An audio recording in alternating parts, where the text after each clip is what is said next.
Greetings. The sound might be a bit different on this one because the microphone's broken. So we'll just see how this goes. Okay, so back to Kant. What have Kant's moral law, the categorical imperative, and the highest good got to do with human progress? And if you're a socialist, then what have these concepts to do with socialism? Now this is, again, we're continuing on phenomenology. We're continuing through the book, and this is a mini digression, and we're going to come back to phenomenology, and we come back in the course of this lecture. Nobody in the socialist movement talks about Kant today. Many talk about Hegel, but Kant, in the early part of the 20th century, however, Immanuel Kant was the talk of the town in the biggest socialist party of today, the German SPD. Polemical argument about Kant versus Hegel that raged through its theoretical journals, and in many ways that argument really still hasn't been settled. For Kant, it's not adequate that I obey the moral law. I have an obligation not only to follow the moral law, but to make the moral law the most important thing about me. I should use my reason to make the moral law part of the inmost self, rather than following my desires. We've touched on the last two videos. I should use my reason to make the moral law a bit like Robespierre did. I want to be virtuous. You want to make yourself a virtuous person. Although we want the world to be a place where virtue is matched by happiness and happiness by virtue, the highest good, which is the highest good, for happiness itself should not be a reward for virtuous deeds. So we're doing it because it's the right thing that virtue and happiness match, not because if you do something good, you're going to be rewarded for it. Okay, so it's not like, you know, if you do your homework, then I'll give you a Cadbury's cream egg. So Kantians think that a moral world should be one where happiness and virtue go together, like love and marriage, love and marriage. So no matter how difficult, by the way, that is. And as I said in the previous video, Kant proposed three postulates of reason: freedom, immortality of the soul, and the existence of God. He postulated the immortality of the soul because he acknowledged human fallibility and said that it was almost impossible to attain moral perfection in this life, and therefore we needed an afterlife to continue to strive for this goal forever and ever and ever and ever and ever.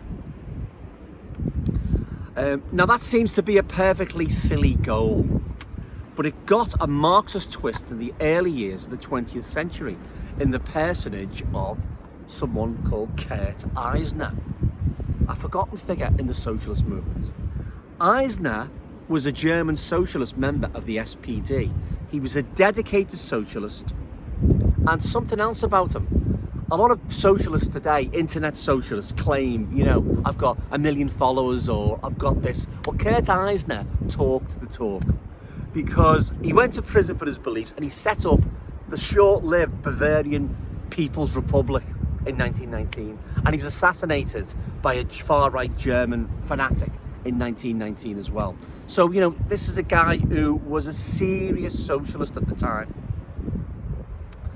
Again, he wasn't an internet Marxist, armchair philosopher.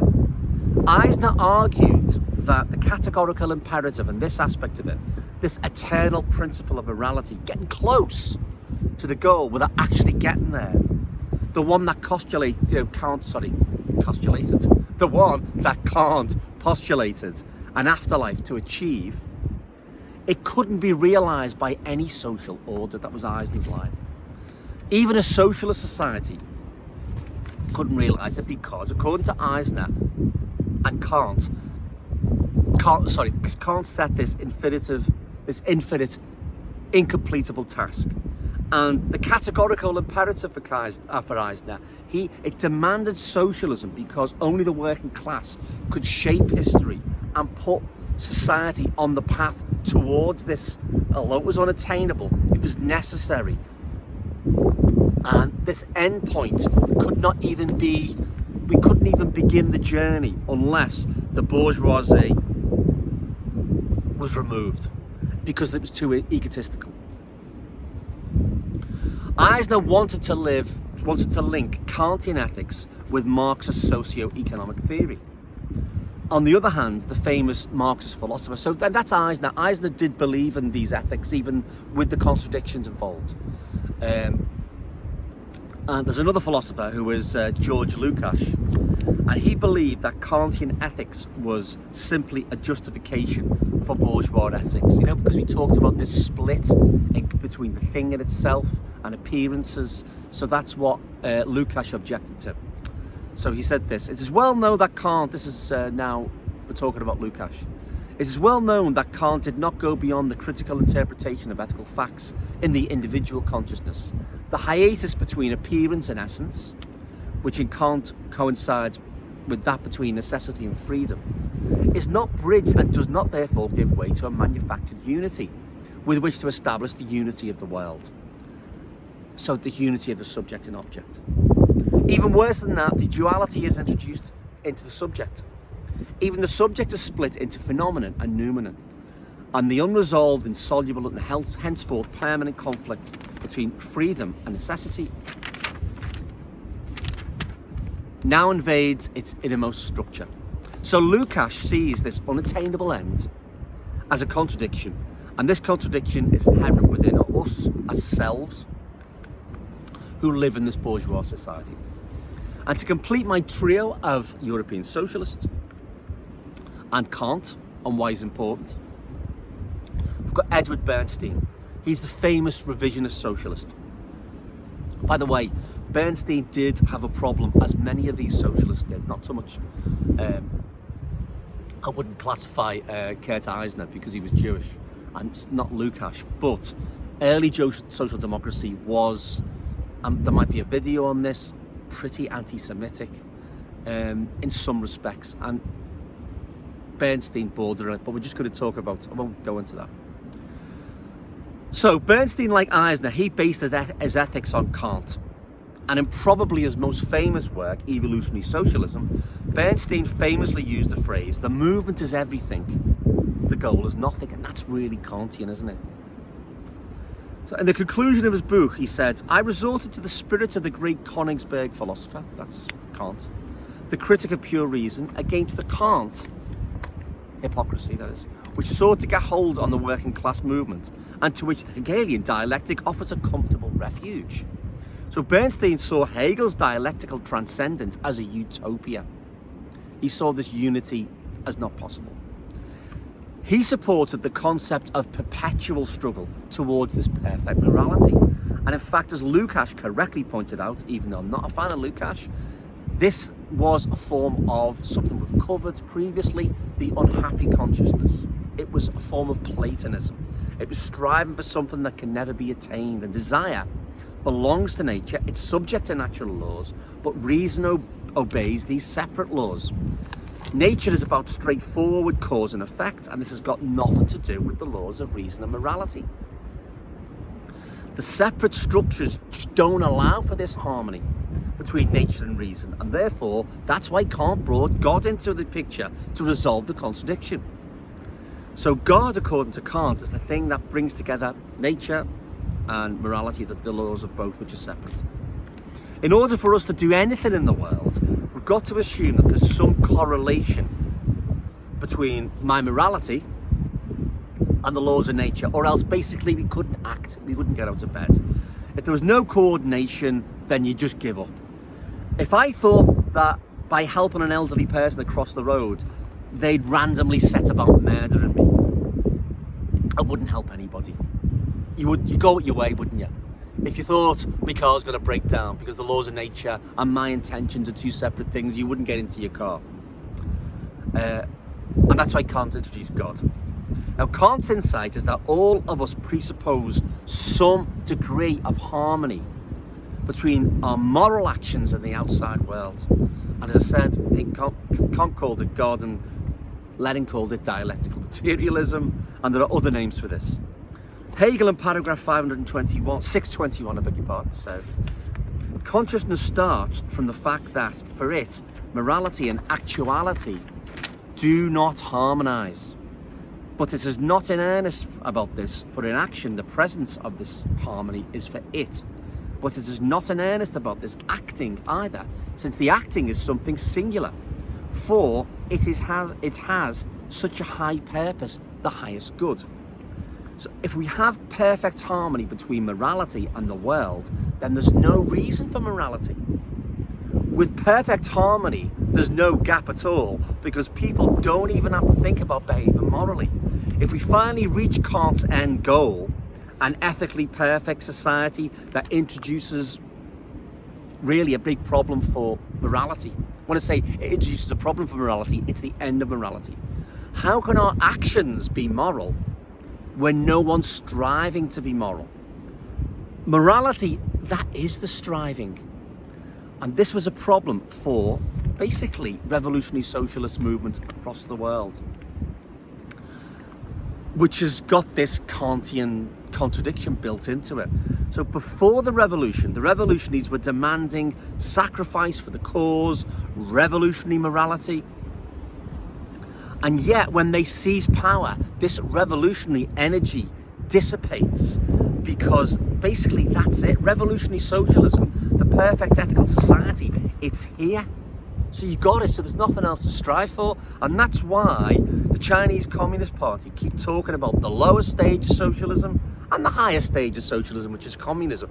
We're not there yet, comrades. We're still at the lower stage of socialism. So it's shit, but you wait to the higher stage, you can just sit back, don't have to do anything about it. But in the meantime, we're going to put a bullet in your brain if you do anything wrong. So that is this contradiction with revolutionary regimes. This, once you've got it, there's no, and that's why Kurt Eisner actually probably had a bit of insight. And that's the difficulty with, or rather, not the difficulty with Kant. That is he pointed out this contradiction, okay, and Hegel tried to overcome it. Anyway, we know that Chinese society is frankly the pits, and the best part of a century of ethical and social perfection in China is basically a hollow sham. Skipping back a bit, Kant says, I can't be responsible for the consequences of my actions because I can only determine the things that are under my control. And I can only control my intentions. We've talked about this previously. This opens the door for people like, as I said, Tony Blair to say when he ordered the invasion of Iraq, I'm not responsible for the consequences, the millions are dead, I'm only responsible for my own intentions. And like Mao Zedong, there's millions dead, the revolution was a success. The patient's dead, great operation. Because it's my intention, because I said it. Mao said it, it's right. Lenin said it, it's right. Tony Blair said it, it's right. Because they wanted it. They want socialism, they want peace, they want a Middle East of liberal democracies, they want socialism, and it doesn't matter how many people you kill, because I want it, because I'm pure. Look at me, I'm living in I'm wearing a Mao Zedong stuff, and Lenin's wearing a workers' cap. Look at me, come on. I mean, it's so childish, but anyway, Hegel thinks there's got to be some kind of harmony between nature and reason, and that was one of the grounds that Bernstein criticised him. Hegel says in paragraph 602 that if our desires were in accordance with reality, there'd be no need for morality. We'd automatically do the right thing, but as I said, that state of affairs would not be a moral state of affairs, because we'd no longer have free choice to be moral, and it would cause all sorts of problems in society. Our decisions would not be decisions, they'd just be automatic. That's not morality, is it? It's the end of morality, as I said, because there's no choice. So Kantian freedom turns out to be another unfreedom and another form of oppression over us. Hegel therefore doesn't really have a morality in the strong sense, in my view, and he can't and he won't tell you what to do. That's what I mean by this morality. There's no a priori stuff, as I mentioned previously. There's no external categorical imperatives to impose upon you. Morality emerges, it's internal to itself. It's conditional, it's concrete, and emerges with each new situation. Last word on Kant, his view on history and politics. Now, in the first critique, I think you'll find this of interest. Kant spoke of the Platonic republic and the constitution that provides for the greatest human freedom according to the laws that permit the freedom of each of us to exist together with that of others. Kant thinks that there is one possible way for the philosopher to uncover a rational plan in human history, and that is to examine whether there may be an aim of nature rather than a conscious aim of human beings. And he says, in this nonsensical course of things human. So even Kant recognizes the crazy events that take place in history. Can nature have a purpose? This is gorgeous behind, isn't it? Yeah, it's gorgeous, beautiful. The sea's gorgeous. Is there a purpose in nature? We've come back to this time and time again. Is it possible that nature might force us to be free? So I don't think, I'm not sure, I'd have to check, but I don't think Kant used the exact expression, the cunning of nature, but he used something very similar, and this sounds similar and something that Hegel might have borrowed, which was the cunning of reason. He's a cheat. Okay. Both of these phrases, they seem to play a comparable role in their philosophy of history. The teleological picture of nature that Kant outlines here in his work on history, as opposed to the stuff we've been talking about, which is ethics, that's miles away from his idea of nature in the first critique. Remember, from that perspective, his ethical perspective, nature is supposed to be governed by laws, the laws of nature, almost like a Newtonian clockwork universe. You know, you set it moving, it's independent. How does nature get in here if it's all cause and effect? How does it affect humans? Through something called unsociable sociability. Unsociable sociability. Here's a quote. Kant's conception of unsociable sociability as an essential feature of the human nature. In effect, Kant articulates a Rousseauian equivalent of Sartre's dictum, hell is other people. Though, like Rousseau, he rejects the correlative Sartrean thesis that there is no exit. So, talking through this, our inclinations lead us to seek out the society of other humans, while at the same time, the natural inclinations that we've got produce conflicts that make the social conditions unbearable, that make other people unbearable. This concept of unsociable sociability, it does seem to chime with Kant's idea of perpetual progress towards peace and love and harmony without ever achieving its complete attainment. Both ideas postulate humans living in imperfect societies on journeys that can never finish. Kant believed that what was actually attainable was what we call now liberal democracy. Well, what Kant would define as the rule of law and republican constitutions. He didn't really believe in liberal democracy. He also believed in international arrangements such as the United Nations, even though they've got big imperfections. Of course, even the coolest nations on earth, like the Finland, and even the most hallowed United Nations, the Refugee Agency, UNRWA, for example, has got loads of problems in it, as we can see. But they would be what Kant called merely approximations of the not fully attainable ideals of perfect justice and peace. They ain't perfect. Finland's not perfect. The United Nations ain't perfect. In fact, the United Nations has Iran and Russia, I think, sitting on a Human Rights Council. So they're not perfect. They're way, way away from perfection. But they are all we have realistically to work with. And I'm not saying we should settle for it either. Therefore, it can be argued that there isn't really a contradiction between this political stuff that Kant was coming out with, and he set it out in something called perpetual peace, and also between his ethical ideas and the categorical imperative. And that's the argument that Kantians make. But hopefully I can see how there's a bit of sense in that argument. In the idea of a universal history, Kant notes that human actions are law governed in the same manner as any other natural occurrence. Although, Is that necessarily true? So to illustrate this, Kant does point to statistical tables, which leave, predictable rates and things like marriage, births, deaths, and so on. The significance of this for Kant is that it opens up the possibility of showing a pattern. And he maintains that this identification of patterns signifies progress in human affairs. And Kant suggested that alongside humanity's natural predispositions, cultural progress leads unavoidably to inequality, oppression, and every political and social evil, including war.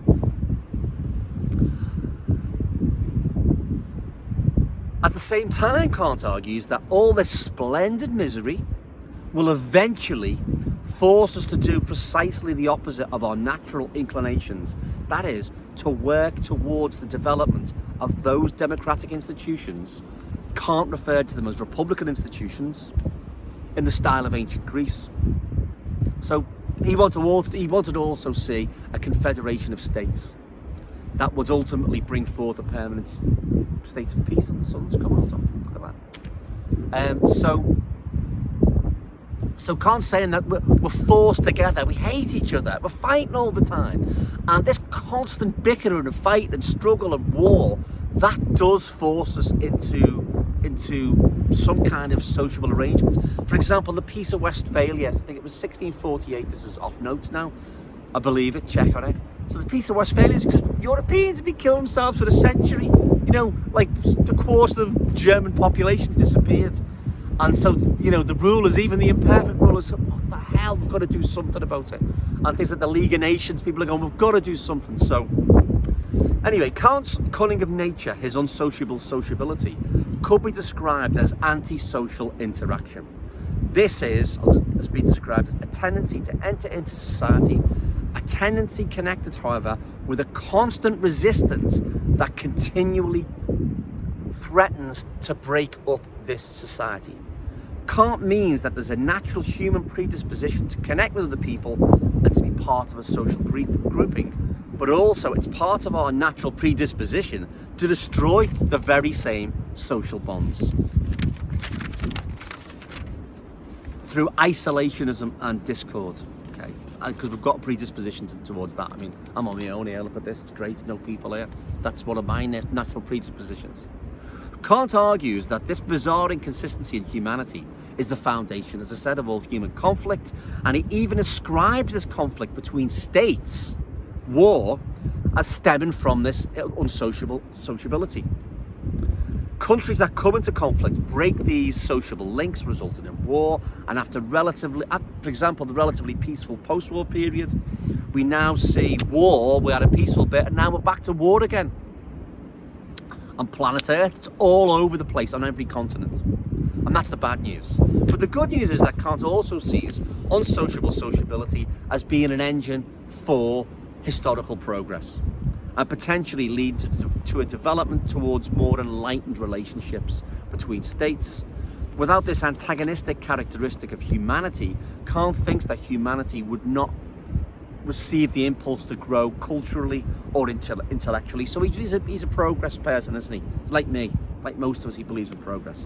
Therefore, contradictory as this might seem, and I'm not saying that I buy this theory, unsociable sociability is the driving force behind Kant's view of history and progress. And this brings me back to something I said in the last video. If human conflict plays such a major role in what we call progress, given the atrocities of the 20th century and this century,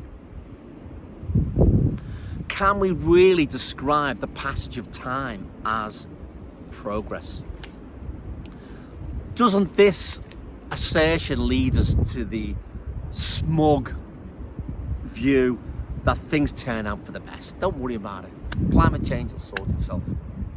According to Kant's Proposition 5, human historical development is heading inexorably towards a sort of a perfectly just civil constitution, meaning an egalitarian or cosmopolitan society where all are welcome and equal. This is what some argue. This happy ending for humanity is as a direct result of unsociable sociability, because hopefully we, mass murdering, horrible humans at times, may just be educated out of our mass murdering antisocial behaviour. Let's put it another one more serious way. Unsociable sociability drives us into conflict with each other. This forces us to learn how we should treat each other and develop moral laws.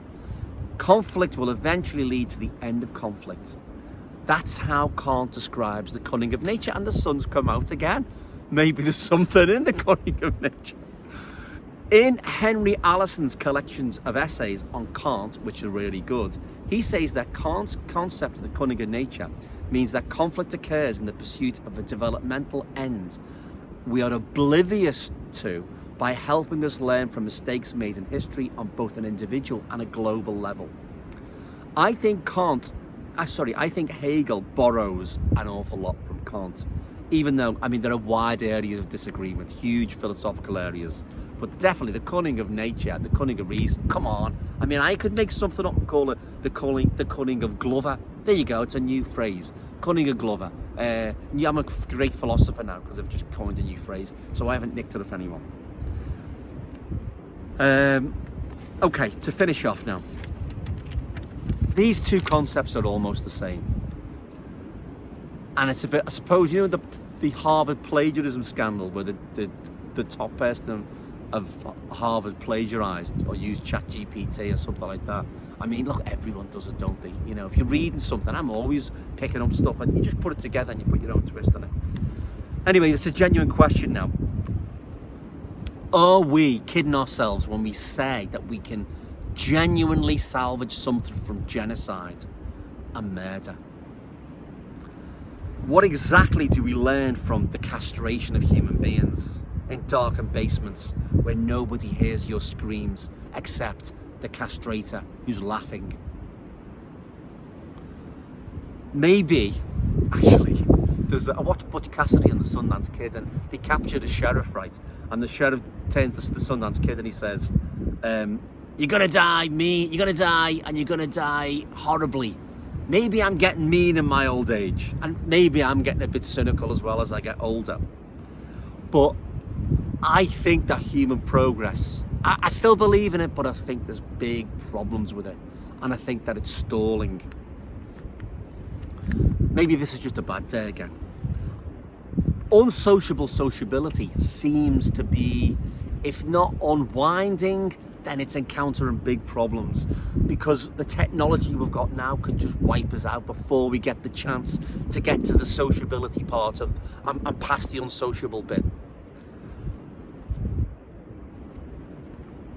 I don't want to go on about this is something else. I didn't really want to talk. I talk a lot about Ukraine, or occasionally about Ukraine. Didn't want to talk about the Israel-Palestine conflict because it just makes people go into meltdown on both sides.